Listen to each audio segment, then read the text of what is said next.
Well, hey everyone, welcome to Beyond the Weekend. We're excited for this episode today. It's a special episode. We are going to talk not about the weekend that has just happened, but we are going to talk about the next gen camps that happened this summer. We talk a lot about camps during the summer, but we don't always have a chance to talk about like the stories that happened and what those camps look like. So I am joined by not one guest today, but three guests today. Justin Laskowski is here. What's up? Gabrielle Green and Evan Ramirez. Hello. All members of our Next Gen staff. That's right. So grateful you guys are here. Thanks for being here today. I'm going to let you guys start off just a little bit. We want to, if you guys could just share just a little bit about what you do on staff and then what your role was in the camps that happened this summer. So Evan, why don't we start off with you?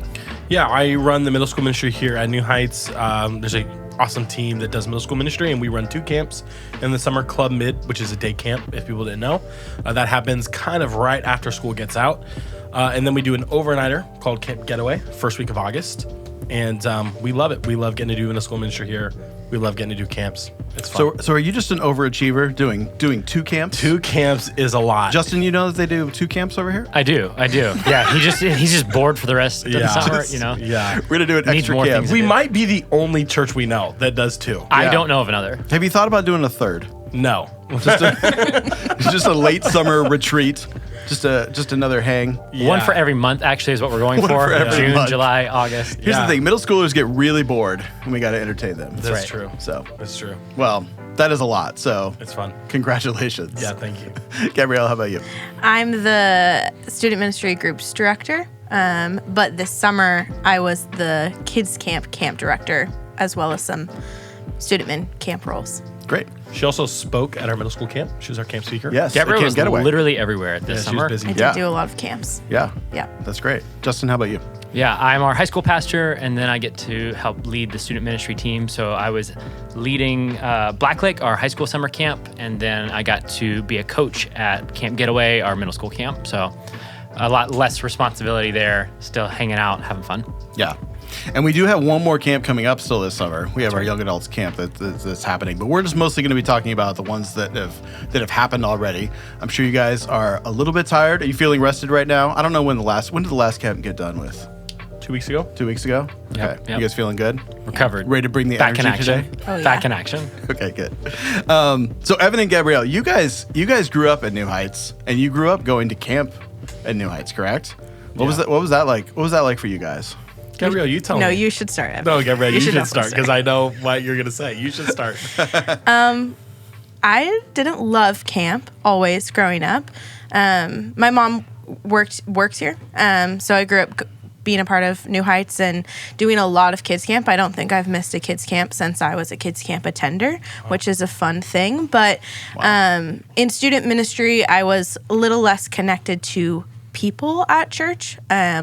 So I wasn't so plugged into middle school and high school camps. I went to a few. Scott Paulson did his very best to get me to camps and in a way that made sense for me. So I had a good time, but they weren't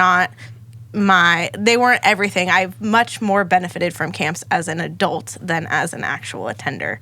I actually love that for like a future conversation down the line. If we get there, is a lot of people think in order to go to camp, they have to have been to camp as a student in order to do well. And Gabrielle is a great testament to someone who maybe God didn't have you in that season in high school, but has since become an awesome and really prolific leader in the high school ministry. So yeah, glad you shared that. I grew up here at New Heights. I'm a lifer just like Gabrielle. I'm not an outsider like Justin. That's right. That's right. Yeah. So East Coasters, man. Yeah, East Coaster. Watch out for those guys. They're shady. Yeah. I grew up in the church, but I feel like I internalized the gospel for the first time at our middle school overnight camp in 7th grade, and then had continually major spiritual experiences and growth moments in high school through our high school ministry. So I'm a busy kid. I'm a busy person, and camp is just a great moment for busy people to get away from the busyness of life and just it's like a retreat, focus on the Lord, get in the Word, have spiritual conversations, and just have a ton of fun. And so all those things were perfect for me. So even now as an adult, just like Gabrielle, camp is every year one of the biggest spiritual growing experiences for me. That's great. I love it. I'm pretty sure that I remember you in middle school. Yeah, camp Matt. when I was the student ministries worship leader. Yeah, back in the day, I was talking. You did have a lot of energy. Yeah, I was talking to Chad Leonard about this, Matt, actually, about how I remember in middle school when I was a student, how we weren't able to bring a band and a production, and we'd meet in the same room. We did the lunch and the dinner meals. Yeah, at Camp Surf. And you would be almost like, I don't know, were you sitting on a box? It was just like you and a guitar. I mean, there was like maybe a very small stage, but it would be like we'd finish dinner, like clean up everything, and then start the meeting. He just sits on the table he was eating at. No lighting, no nothing, and yeah. God really met me there. So Yeah. I always tell people, Matt saved me. You know, That's right. That's how. Just kidding. But the camps really have come a long ways because that camp in particular, everybody was intense. I'm pretty sure, right? Yep, 2 bathrooms for the whole camp. Oh, sorry. And You I- meant literally like they were physically in tents. Yes, Yeah, there no, was no intense. cabins. I was hearing intensity. Like people were really intense about serving. No. It was intense too, but yes, they slept in tents. Got it. The leader meeting, I don't know if you remember this, the leader meeting was in the back of the New Heights box truck. Like they would literally just open the box truck and we would all get in the back of the box truck. That's how all the leaders got there. and have the leader meeting. Yeah, we would just throw everything in there. So camps have come a long ways. We'll get to that and how camps have grown here at New Heights. But I would love for us just to, so this is just going out to everybody who goes to New Heights. We talk about camps a lot during the summer. We talk about the next generation a lot. So just so everyone knows, all the camps that we do, there's, I think, 5 camps that we do each summer at New Heights. We do Kids Camp, we do Club Mid, Camp Getaway, Black Lake, and then the Young Adults Camp. And so we do talk about this a lot, but I think it'd be good for us to just reiterate and have you guys speak to this a little bit. But why is the next generation so important in New Heights? Why is that such a big deal to us? Yeah, I was just, this is on my mind because we were just talking about this a couple weeks ago at HSM, thinking in the book of Joshua, there's this moment where the Israelites cross the Red Sea in the same way that God had opened up the Red Sea in the book of Exodus, you get this moment where the Israelites are leaving Egypt and God opens up the Red Sea. That happens again with the Jordan River in the book of Joshua. And there's this moment where they build this stone altar to remember what happened there. And what it says in the book of Joshua, when the next generation asks you, when your sons ask you, why is this here? Tell them what the Lord had done for you. And so there's this repeated theme in the Psalms to tell the next generation. And I think even in the book of Colossians, we talk about this a lot for our HSM leaders. Thinking of this passage comes to my mind, Colossians 1, verse 28 and 29 says that he, Jesus, is the one we proclaim, admonishing and teaching everyone with all wisdom, so that we may present everyone fully mature in Christ. To this end, I strenuously contend with all the energy Christ works so powerfully within me. So you get this Old Testament picture of, hey, tell the next generation, remember for the next generation what God has done. And then our goal as a church to help equip people to be fully mature in Christ. That starts not as an adult. That can start with kids in our kids ministry. That starts with students in our student ministry. So that's what comes to mind. What about for you guys? Yeah, I think for me, when I think about middle school ministry especially, I just think about the hope that I want students to have in Jesus. I think that the middle school age is dominated at times by insecurity, by a lack of community, soul searching. There's just so much development and transition. I know, Matt, you have teenagers yourself, and you've worked with teens, and we are passionate about working with teens. And I just want students to have a firm hope in the gospel, a firm hope and an identity in what Jesus has done for them and who they are in Christ. And I think that camp, now bringing this to camp is a moment where we get more time with our students than any other time during the year. We talk about this a lot in our leader meetings, but let's say you are a just locked-in small group leader. You're going to get 50-ish to 60 hours with them during the year. And that's like, you're killing it. You're spending extra time with them. And you're coming to that number because that's how many ministry nights we have in a year. And if I'm a leader who shows up with the same group of students for 2 hours every week, or an hour every week, I'm going to get maybe 50, 60 hours on a year. Yeah, but man, obviously you don't need to do the math live, but at camp we get a lot more than that in a single week. And there's just such impact when you get to sit with a student and communicate the gospel, hear their awesome and genuine questions, and just see the growth happen. it's hugely important to us. And last thing I'll say is, why is the next generation important? Well, also it's important to Jesus. I mean, you see stories in the scriptures of Jesus interacting with children, reaching out to families. And that's a model that we want to practice. I love a quote by Jackie Hill Perry that said, "Kids ministry matters because people need to know that Jesus is saving kids too." And I just think that is my heart also for middle school ministry, is that Jesus is saving students. They're a part of the church now. And these are leaders who are growing and developing and who are going to lead churches, lead families, lead businesses. And if we can have a role now when they're most available to disciple them, I want to be a part of that. Gabrielle, I've heard you talk a lot before about just the evangelism opportunity in kids ministry specifically and student ministry. Well, you've shared that before. Why don't you share that here?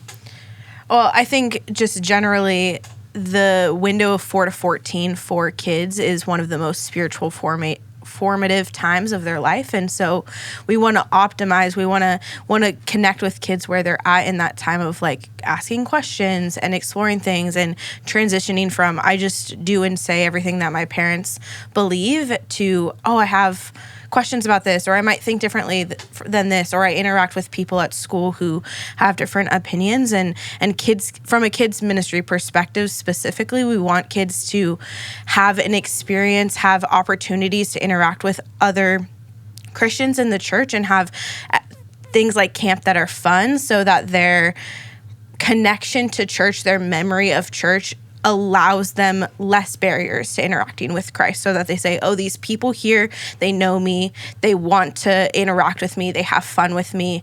If they say that Jesus is the Lord of my life and my Savior, I'm more open to hearing that because I know that that person cares about me. Yeah, and I'll just say this last thing too, and on something Gabrielle makes me always think about in her ministry, previous ministry with kids ministry and her role with teens, is how there's no better way sometimes to show a love to a parent than to love their children well. Yeah. I have a 2-year-old that's my oldest kid, and just yesterday I watched her literally full sprint into one of our close friends Morgan's arms, and I just made me and my wife feel such an affection for Morgan. I was like, man, Morgan just cares for my daughter so well. Gabrielle came over and hung out with my daughter and played toys with him, and I just felt literally so blessed by that. Like 15 minutes of interaction. And I just know that when I'm older, if I continue to see people pour into my kids in that way, that is going to encourage me in my faith. And so we want to do the same thing for adults through caring for their kids. Yeah, and I think at New Heights too, it's not just that the next generation is important to the students, it's important to the parents and the grandparents that are a part of New Heights. And you guys, I mean, we see like the prayer requests that come in each week. We see like the parents and grandparents that are like, I wish my son or daughter, grandson, granddaughter would have a relationship with Jesus. And having a place where we try to facilitate that as much as possible, I think that's one of the amazing things about New Heights is that the older people at New Heights do make room for that and that's partially why we wanted to share about camps even through this podcast, is because that is something we value as a whole church, not just among you guys on the Next Gen team, but everybody that's a part of New Heights, and that's why we talk about it so much. Evan, you talked a little bit about how camp was impactful to you when you were in 7th grade. Even that was a big moment for you. Why do you guys think that camp is so impactful to students in particular? Why do so often students look back and say, this is the time that I did that? I know it's the extra time that you get with them, like you were talking about. Is there any other reasons why you guys think that happens, that camp is so impactful for students? I think we've talked about these. We have different goals that we want for a student who's engaging in our ministry. We want them to develop habits of reading the Bible. We want them to live in community. We want them to be able to ask questions about their faith and all those things that we've based our ministries around. Andy Stanley has these 5 faith catalysts that he talks about, and some of those are things like personal ministry, like I start to serve and invest in others. Those are things that God uses in our lives. I have private disciplines, that God uses that in my life to conform me to the image of Jesus. Different things like that, and it's not surprising that if you spend a whole week focused on those things, we're really doing nothing different holistically than what we do every other week of the year. We just upgrade it and say, we're going to spend a whole week seeking after God together. We're going to spend a whole week having fun in community together. We're going to spend a whole week exploring questions about the Bible. And for some students, that's the first time that they have, during one of our morning devotionals, opened a Bible for themselves and start reading the scriptures for themselves and not just mediated through one of our teachers. So yeah, in my mind, it's not surprising that those things that we know help grow people spiritually, we spent a whole week just focused on those and programming around those, that we'd see the fruit of that on the other side. The Holy Spirit uses those in the lives of students and our leaders. And I think even just to add to that, like we live in a very busy, overwhelming world, and you have a week for students to step out of that busyness and the chaos, and they don't have their phones, and what's being encouraged at camp is, hey, get up early, read your Bible, spend some time in prayer, have these conversations with your friends and your leaders. And that's being not just modeled, but championed at camp. And so therefore, when you're doing spiritual practices that tend to help all of us grow more often, regularly, and Evan talks a lot about at Getaway of being brave, of taking the next step in your own personal faith, of worshiping authentically. And when those things are modeled and celebrated, it's easier to enter into that space. Yeah, and I think that the reason why the fun of camp helps, it's pretty obvious why all the spiritual wins of camp help, but there's some sneaky fun stuff that just adds insane discipleship value. One of ours, of a value of our student ministries, is that students do something outside of their comfort zone at camp. We want literally every student to do one thing outside of their comfort zone. And a parent might hear that and go, what do you mean by that? What do you mean you want my kid to take a risk? And I just think this generation specifically, they just so often are always checking, what do I look like? What do I sound like? How do I act at school? They're just so consumed with insecurity. And so if we can at camp encourage them, like, man, be yourself. You want to go on the blob? Go on the blob. You want to swim? Swim. You want to be an art kid? Be an art kid. But don't let your insecurity hold you back from experiencing life to the full this week. And what we find is if we can create a culture where students feel free to just pursue life's big questions, when we meet them with the gospel in that place, they're very ready to hear it. And so that's why we think the fun of camp kind of really adds to that. Yeah, fun strategic. It connects people together. Like you like the people that you have fun with, you play games with, your family, and all of a sudden it feels like we're open and having conversation. Yeah, I'm safe. Unless you're playing, Monopoly or something, and now everyone's no longer friends. But most of the time, that fun is a strategic decision for us to say, how do we help connect people together? How do we make somebody feel like, oh, we can laugh at ourselves and have fun and be goofy and lower the temperature, lower my defense mechanisms to say, now I'm open and ready to hear from a leader that, man, I just saw being goofy and getting pied in the face.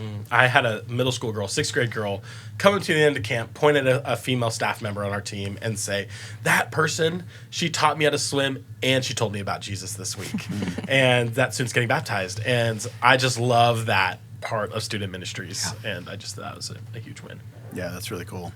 I would imagine too, there's probably a couple of different types of students that come to camp. There's the student that's either like invited by a friend or isn't a part of your guys' like week to week things that come to camp. So there's students that maybe didn't grow up in a Christian home. And then there's those students that did grow up in a Christian home, but need to like take that step of making their parents' faith their own. And I think like there's an aspect of camp where that can be meaningful in that too, because you're going off, your parents aren't there, your family's not there. You get to like have a week where you're deciding what you want to do, deciding what you want to believe. And I think it's nice that there's spaces for both of those, like in the camps that you guys do. Yeah.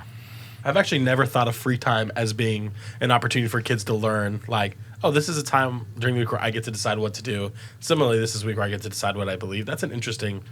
We'll hold on to that. That's a good little good insight. Free time. Yeah, it's good. You're welcome. Yeah, thanks, Matt. Dude, saving you again. Yeah, saving me again, dude. Okay, so let's talk about how camps have grown and evolved over the year. I think I'm correct in saying this, but this was like kind of a record-breaking summer for all of the camps, right? We're taking more kids, more leaders than we ever have, from kids camp all the way up to Black Lake. Lots of students are there. So how have you guys seen camps grow and evolve over the time that you've been here at New Heights? I can start. When kids camp started, it actually started as sports camp. That's when I was attending it. Shout out. And eventually, is that why you didn't like it? Yeah, for sure. No, I liked kids camp. Kids camp wasn't the problem. Eventually it transitioned to kids camp and steadily has grown. We used to have camp in the summit, and there'd be about 20 teams, four for every grade, and now we're so big that we are too big for the auditorium. And this year we had to run 2 camps basically side by side. So a first and second grade camp and a third through fifth grade camp, because there's no space on our church campus that's big enough for 500 kids and 230 leaders. Wow. And I think really cool moments where one or twice a day, all of the people would be together, standing room only in the auditorium. And one of the best parts is ending the day together, all 730 people at camp doing worship in the auditorium. Just packed out, parents coming in. But kids camp, the scale of it has grown, but I also think just the structure and the intentionality of it has grown to be like, okay, we were playing sports with kids, which is fun, but how do we then transition that into spiritual conversations? How do we then help those kids who aren't connected to our church or are connected to our church, but maybe just because their parents want to come? How do we help them transition back into church ministry, back into the weekend, and say, oh, no, this is something that I'm seeking out? And I think we've seen several families after kids camp this year say, oh, well, I sent my kid with their friend, and now they were like, I want to go back to church. And so they're bringing their parents along and getting to see kids basically disciple their parents to coming to church. That's cool. Yeah, I think on the student ministry front, I've grown up here. I think camps have been big in student ministry for a long time, and Justin and I are both just the benefactors of being able to continue on a legacy of ministry here that invests heavily in camp. JP Mumley, our East Campus pastor, was the middle school pastor here for a very long time, ran amazing camps. Scott Paulson, Joe Bareilles. I mean, just we've been really blessed. Yeah. And I think one of the things that they've modeled that me and Justin continue to want to push forward is a relentless attitude that says we want to seek and save the lost. We want, through Jesus, through the Holy Spirit, to say to the teens who don't go to church, camp is for you. And I think that's why our camps are big. And I think that's why our camps are bigger than even our weekly ministries during the year. It's because we're like, this is a one-stop, come all, invite your friends. We want to make this a place where all people can come. And I think that culture has just been adopted over the years by not only our staff, but by our students. We now have a generation of parents and college kids that grew up experiencing that.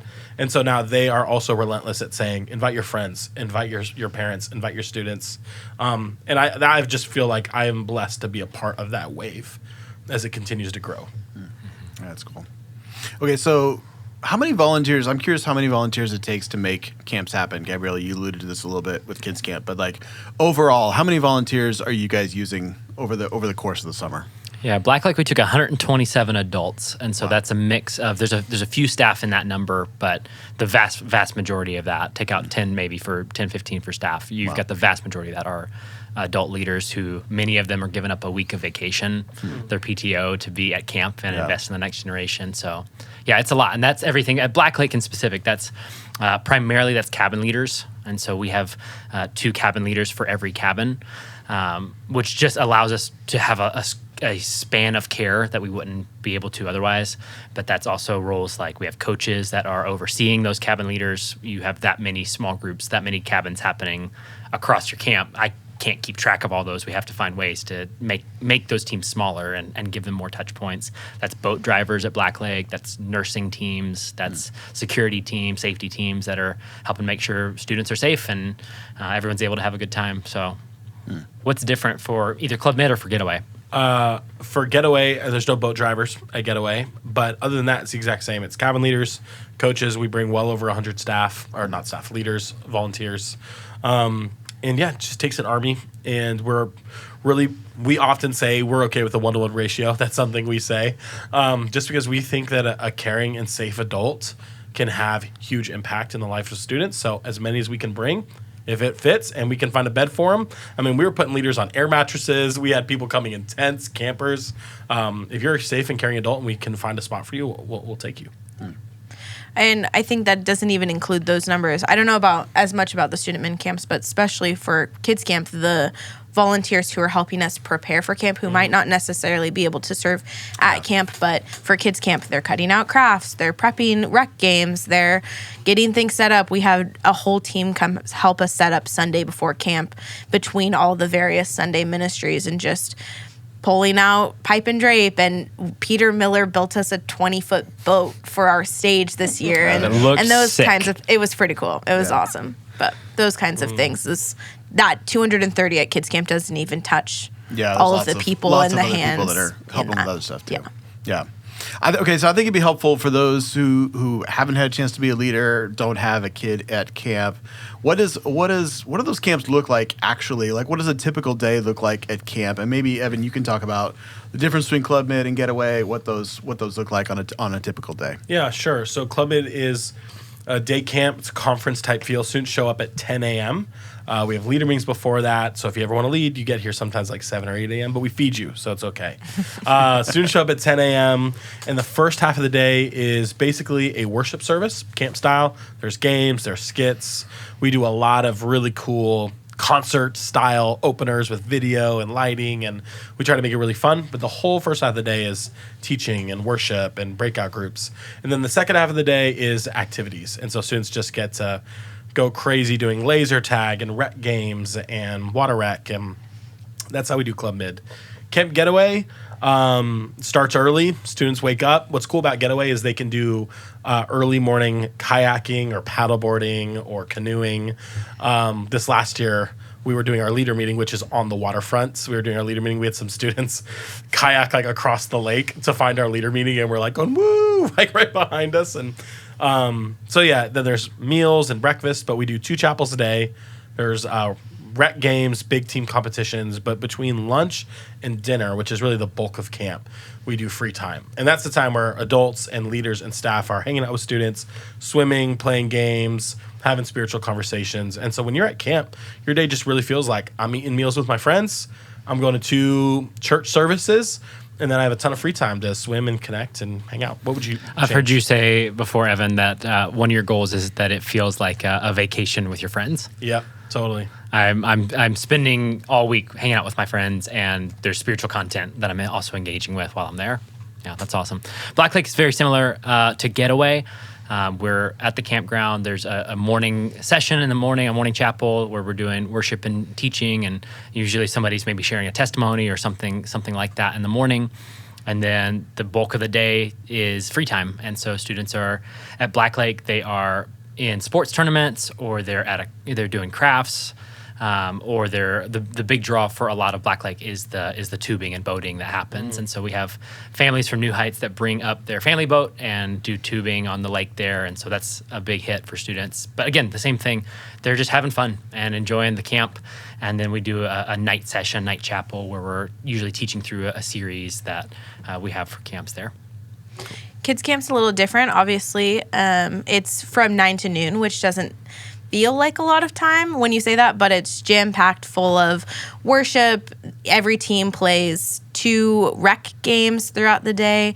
They're spending time in their small group talking about the message. This year we got to hear from Corey Hancock, our CV campus pastor, and a lot of kids camp is kind of geared around the theme. So this year it was Jungle Cruise, and the kids were on an adventure to find a long lost treasure. And we have a skit team that puts on basically a mini production that gears the whole camp. So kids all throughout the day are finding clues and finding puzzle pieces and all different things that all lead to the end of finding a giant treasure chest.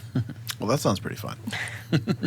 Okay, so what are some of the stories that you guys saw this year from camps about how camps can influence the life of a student? What are some things that stood out to you?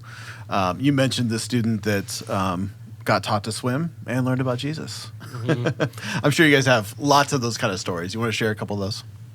Yeah, one that I think of. So I've mentioned boats a few times already. The boating is very popular for obvious reasons. It's a lot of fun to be with your friends on a tube out on the lake. But this year, I was hearing more and more stories of students coming back and saying, it was really cool that right before we went out or right after we went out, like we had a lot of fun. And then the boat leader like prayed for us at the end and like asked how he could be praying for us. And that was really cool. No one's ever done that for me before. And so hearing stories like that of someone who's not a cabin leader, the cabin leaders obviously are doing a lot of the legwork throughout camp where they're having spiritual conversations, they're leading cabin discussions, they're eating meals with the student. And so there's some of these other like support roles that we have at camp that you might not think about, a craft table person, who's leading that, and the spiritual conversations and moments that can become really strategic there. So I heard that a few times from some students sharing, yeah, it was kind of weird, but it was kind of cool. No one's ever done that for me before. And so I'm just really grateful for people who take moments like that to capitalize on a spiritual opportunity. Yeah, that's cool. I feel like a lot of the stories that have resonated with me is the way that relationships have transitioned out of camp and back into regular ministry. And I was talking to Sarah Abbott, who's the kids ministry leader at Battleground, and she was telling me that their campus has 2 floors, so older kids go upstairs, and it can be a hard transition for kids. It's scary. They're upstairs. They're not as close to their parents. It's new. It's a big change. And she's mentioned that it's been really fun to see kids be like, oh, I feel comfortable at New Heights. I know, my teacher, they were at camp. I saw them serving. That kid I met on my team at camp, they also go to Battleground, and so I feel more comfortable going upstairs. And I think we see that. I'm cheating a little bit into student min, but I saw that with small groups and leaders, and I heard girls tell me when they found out who their cabin leaders were, they're like, we were praying that would be our cabin leader because that's our small group throughout the year, that person leads my small group and is invested in my life. And just getting to see that continue to transition out after Black Lake and after Getaway, to see those relationships that were formed at camp be the thing that's bringing someone back to MSM or HSM or kids ministry. And vice versa too. Students who have a cabin leader over the week of Black Lake or over a week of camps, knowing, oh man, we're going to start groups back. Like, will you be our group leader for the fall? I just got lunch with one of our cabin leaders, someone who served at our camp over the summer, and all the guys that were in his cabin is actually the small group that I lead for high school ministry. And they've been in my ear incessantly about, hey, can he be our small group leader this fall? Because he just had such an impact on us while we were at camp. That's cool. Yeah, I think one of the things I love about my job in middle school ministry is that I get to see people grow up in the middle school ministry and then return to serve. And so I think some of the stories that just are always so meaningful to me are seeing parents and people who grew up in the middle school ministry come back and serve and have just real life change happen in them as they serve. I think that's what adults might miss. They hear about an opportunity to go to camp and they just think, oh, it's going to be tiring. There's some parts of it that are tiring, for sure. Just like any great road trip or vacation, there's travel days and there's things that are hard and logistics. But there's such life change that happens when you give yourself to a mission and give yourself to the Lord's work. And I think camp is one of the best places to do that. A couple stories that come to mind. I remember talking with a dad who came to camp and was leading a middle school boys cabin and just had a lot of guys in his cabin with some real life hurt. Some people who have lost a loved one, or parents going through a divorce, or some anxiety, or bullying in school, whatever it could be. And to watch him step into it. And he said to me leaving camp, was like, man, this was more meaningful than I ever thought it could be. And so to see God working in the lives of our leaders is just so encouraging. The second one that I just think is worth mentioning is how many students just got saved. How many students started a relationship with Jesus that said, I believe that Jesus loves me despite my sin, cares about me, wants to have a relationship with me. The amount of students that say yes to that message at camp is the reason why we do it. If camp was just a vacation and it was just about fun, it would not be worth it. It's too much money, too much work for all of us, for the parents who go, the parents who take time off, the volunteers who give up their hours. It's the people who sleep on air mattresses. All of that is so that students and teens could hear that Jesus loves them, wants to have a relationship with them, that they can be known, that they belong here. And that message is just, if you believe that and you're willing to say yes to that message, camp becomes very, very meaningful very, very quickly. And so it gets me, you asked me if I'm tired. I was like physically tired, took a long nap, the next couple of days after camp. But I come home from Getaway spiritually revved up. ready to go to small groups, wanting to continue the momentum, wanting to baptize people. It is a huge encouragement to me every year. I know it's been that way for you even with kids camp. For sure. And this is about Getaway, but I think one of my favorite stories of the summer was we did this thing at Getaway where kids who had made a decision to follow Christ, to get baptized, just to declare something they'd learned about God over the week, they could come out and take a Polaroid picture holding up a sign that communicated whatever that decision or thought process was. And I watched a little girl come out, and she's happy and crying and excited, and she's holding up a "I decided to follow Jesus" sign, and she is waiting to get her picture taken, but she holds up a disposable water bottle that's half full, and she's like, "If I had cried into this would be full of my happy tears because I'm just so excited about Jesus." And I was pretty cute little 6th grade moment. Yeah, at camp, I think at high school camp, I always feel this.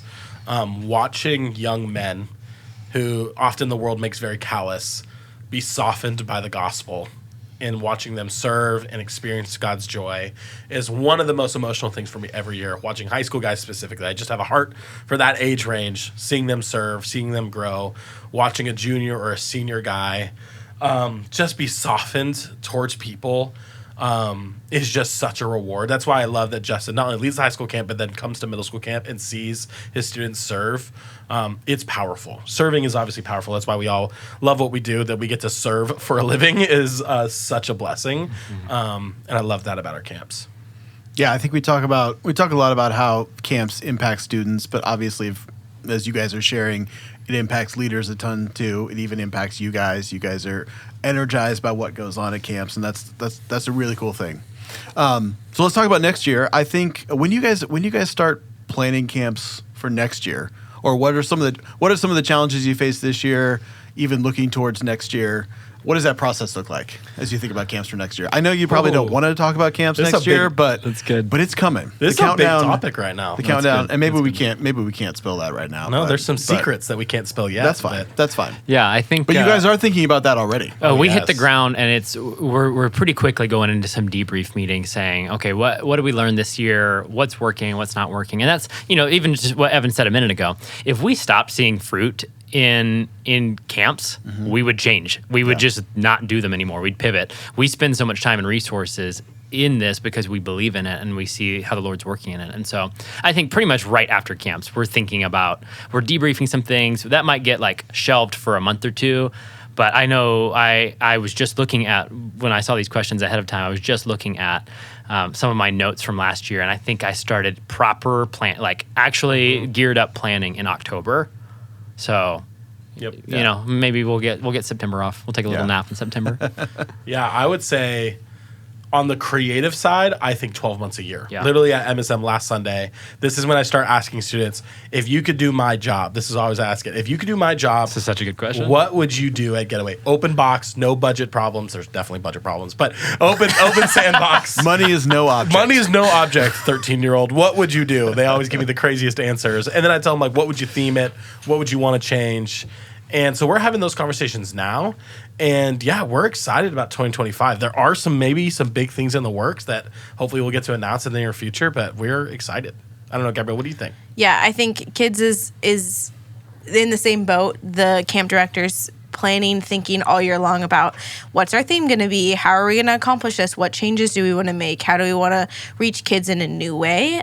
So that's starting all year long. I think the kids team will really, really ramp up in January with actual logistics for this coming camp and figuring out, okay, this year we really maxed out the building at 500 kids. So how do we get 550, 600 kids in the building? What's that look like? Do major camp changes need to happen? So debrief meetings have happened, will continue to happen until January when things have to be solidified and you're moving forward. Yeah, and so what you're probably hearing here is there's kind of really two big buckets that this gets separated into. There's like the programmatic side of like what's our theme going to be and what's the spiritual content that we want a student to walk away hearing. And you kind of get this marriage of like what do students want, what do students need, how do we live in the middle of that, find all those things that's happening all the time. And then you've got a logistical side of things that it's also like by the time we start promoting this and talking about it to the church, we know here's how many people we're going to need to be able to serve students well. All of that is kind of happening in phases throughout the year, of dreaming to planning to executing to actually communicating about it. It's pretty much a 12-month a year gig. Yeah, and if people want to be praying and thinking, and if you call New Heights home and you want to participate in prayer for us, I think the big question is, how do we go from 500 to 550 for kids? How do we get to 400 for student men? Because this last year we had wait lists that created a problem. If people didn't know, we stopped promoting middle school and high school camp early summer. We just stopped promoting it at our outreach events. I run 5 outreach Tuesday night events before we go to Getaway, and I couldn't promo middle school camp one time because there wasn't a spot. And we would love to be in a situation where in the summertime we actually could continue to outreach. And like I said earlier, seek and save the lost. And right now, because of capacity issues, that's what we're trying to solve right now. Yeah, and so you asked, what are some of the challenges that we face this year? Yeah. For Getaway and for Black Lake, we're at facility caps for those camps, and so what that means is every available room within reason. There's a bed or two here or there, or some things like that, but we're at a functional, realistic facilities cap where we're taking the max amount of students we think we can fit in there safely, with the beds that are available, all those sorts of things. Evan mentioned they're blowing up air mattresses to fit, enough leaders in the rooms that we need and things like that. And so that's another way that the church can be praying is just, what does that look like for the future? And that means we've got to look for other options. We've got to get creative, or we've got to make some decisions to switch some things up. Mm-hmm. And as we've talked about, it takes a lot of people to put camps on. If someone's listening to this right now and they're excited about it and it sounds fun, how can they get involved even right now for next year? Or what's ways that they can be involved and not go to camp even? We talked about just praying for camp or some of those behind-the-scenes stuff. Is there ways that people can be getting in touch with you guys, or even thinking about that now as you think about camps for next year? I can just say one quick story, and then I'd be interested to hear these two's thoughts. Is I had a small group leader who's come to camp 2 years in a row now. His first intro into student ministries was going to camp in 2023. He did great. He served in a safety team role, was instrumental to camp. Decided, I'm going to lead a small group. Led a small group during the year. And then this year he said, wow, what a game changer it was having a relationship with students before I got to camp. I'm so glad I made the sacrifice on a Tuesday night or a Sunday night to come. My invitation would be is if you believe in the mission of camps and you'll want to be involved in 2025, do your best to serve in the school year. If you can't commit to being a small group leader, serve at events, serve at our winter conference, small group retreat, but learn the names and the stories of our students that you'll be serving in the summer, and that will have a game-changing experience, not only for you, but for us. It makes a more effective team. So. Yeah, I think I would have said similarly the same thing for kids ministry.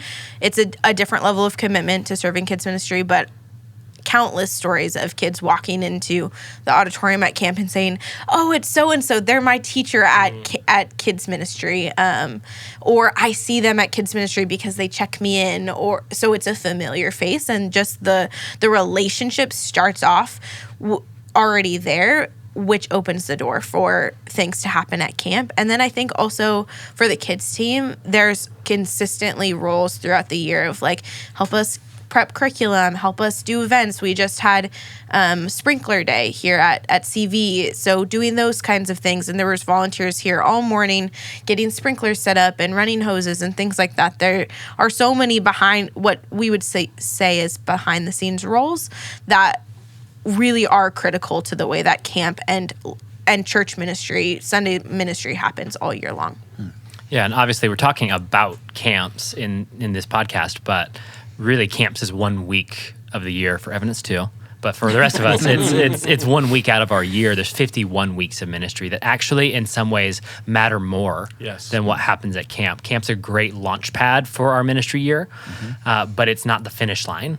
And, we're getting ready to celebrate students taking their next step of baptism. And that's the same message that we'll give to students is baptism isn't the finish line of your walk with Jesus. It's, for some, the starting point or a milestone in the journey. It's important, but it's not the finish line. And so we think the same way about our student ministry. Camps are a great milestone, a great celebratory moment throughout the year, but really it's the launch pad for the rest of the 51 weeks of the year. And so for our church to say we want to invest in the faith of the next generation, that really happens week in and week out in building relationships and doing life with students and with kids, more so than parachuting into a week of camp. That's not to discredit that. Obviously, that's really important to us as well. We couldn't do it without people stepping up. But our hope is that you would catch a vision for what would it look like to invest my life in the next generation in some way. That could look different for everybody. That's not equal outcomes in every direction, but God, what would you have me do with my life to help invest in the faith of somebody else? Yeah, and as we are recording this, you mentioned the baptism night. The Student Ministries Baptism Night is coming up this Sunday. As you hear this, it might have happened already, but tell us how many students you think are going to be baptized from camps this summer. Yeah, we're hovering right around 50 students. That's incumbent on a couple last-minute interviews, and that number may shift slightly up or slightly down, but right around 50 students. Many of the middle schoolers, there's some high schoolers, there's some students from De Osoy, our Spanish-speaking student ministry, and so, yeah, right around 50. Yeah, that's really exciting. cool. What do you guys think if someone is serving at camp? We know the cabin leader roles, like those roles we talk about a lot. What are some of the like lesser roles that you can serve in at camp, or what do you think is the best? What is the best role to serve in at camp? The best. If you had best role. This is a different question. Yeah, Matt. if you could choose anyone, what would you do? It's probably different for everyone. What do you think, Gabrielle? It's hard depending on the camp too, probably. It is. Bus driver? We need you. If you're a bus driver, We love you. Yeah, we Yes. need bus drivers. Don't listen to the word lesser. If you have your CDL, That is a greater role. That is a greater role. It might be the most Yes. important role. Points in heaven for you. it's the one with the most blessing. Yeah. Is the bus driver role. Exactly. What would you guys choose if you could choose one role? Who wants to go first? You want to drive a boat? I want to be at Getaway. I don't think this is an actual role, so I'm just inventing a role. Oh. I want to just like be the like person who stands on the dock and like hype students up to go off the high dive. That's a good That's role. a good role. I don't know if that's Oh, a role. okay. I just made that up though. I'll take Cheers it. them on. That's good.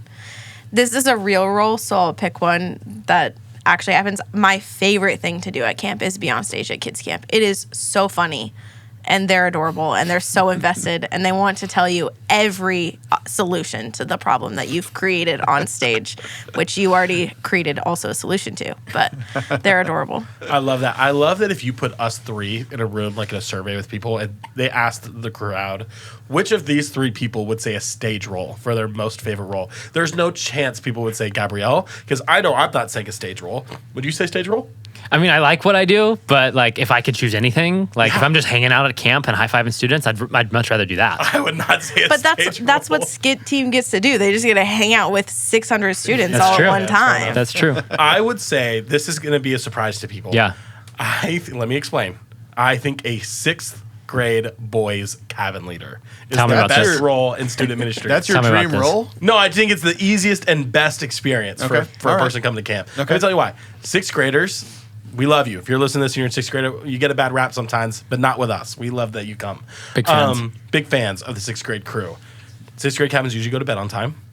They always true. They wake up ready to party, dude. They This is are true. just hyped for camp. They call their mom and dad usually before bedtime. Yep. So they're sweet. They behave.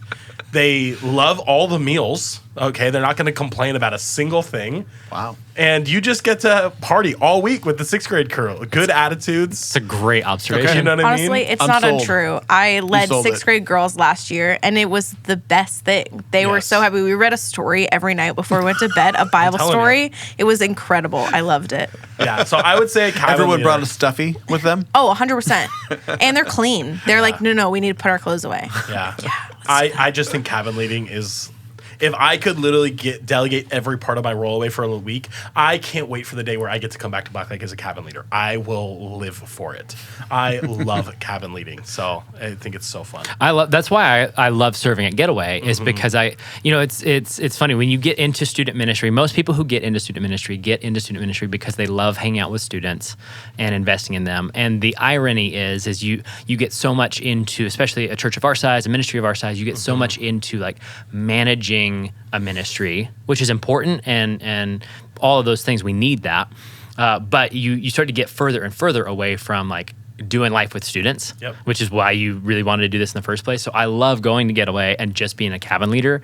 This past year I got to coach, and so I'm hanging out with cabin leaders and several of them are high school students, and so it actually like fills up my youth pastor heart of like, oh yeah, I forgot. This is why I got into this.